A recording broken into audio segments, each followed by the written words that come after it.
Now, the last question asks how you can combine some of these things, and this graph does it right here.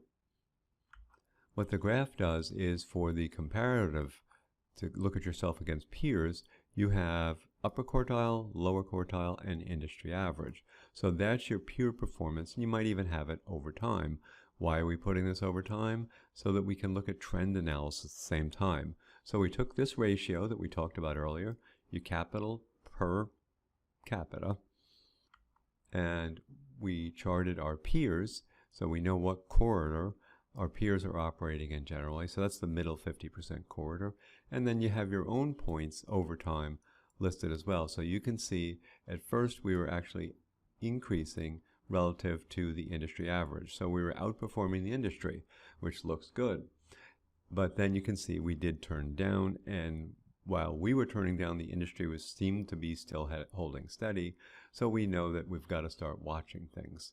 The nice thing about this peer comparison as well, given that we've got this corridor where 50% of all of our peers, and you could also have changed this to a tighter or wider corridor, but let's say 50% here, you know that, okay, being slightly below average is bad, but this being below in that lower quartile, assuming that low is a bad thing here, is even worse. So you know how much to panic when you're looking at that comparative aspect of this.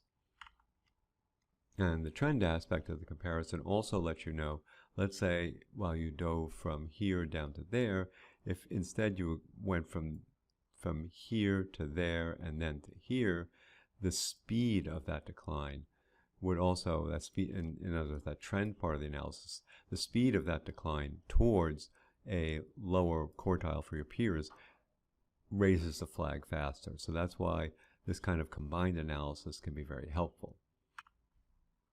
Now this module then gives you some of the raw materials you're going to need to do ratio analysis, which would be your balance sheet, your income statement, and then it goes into detail on a lot of those specific ratios, and it shows you the calculation of the ratios here, here, and so forth, and it classifies them under certain headings.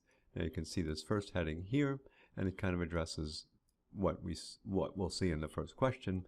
Looks at revenue, and the reasons you look at revenue is to determine, you can see the reasons right there, if, especially for public health agencies, if our population is growing, can we afford to grow with it? Do we have that revenue increasing as well? Are we getting our money from a diversity of sources, which in public health is especially important? Let's say you've got a program that is funded by one and only one grant. You know that that program will run out of money the minute that grant expires.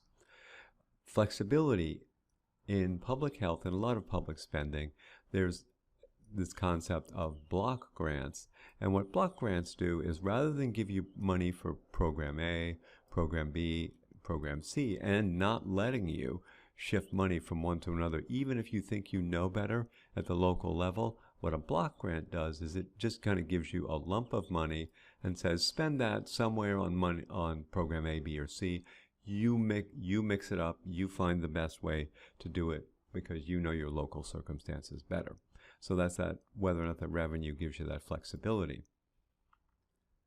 Now notice that is a distinctly different concept than you normally run in business, because in business, most times when you make profit, money is money, and that money would go towards whatever program you decided was best.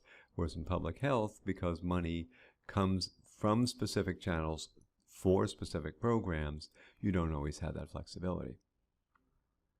And lastly, this dependability over time in public health is especially important because so much in public health involves education. And education is one of those things that generally works better with gradual and constant investment. In other words, we don't have to spend a ton in one big flashy campaign and hope that people will remember it 5 years later, because they won't.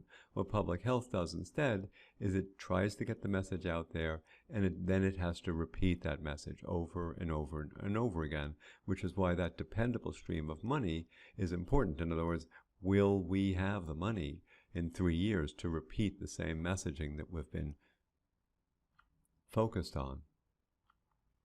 Now, in terms of some of the ratios that I'm particularly fond of, that revenue per capita is definitely one of the big ones in public health. That basically shows for some counties, is this county getting a lot more money per person than another county?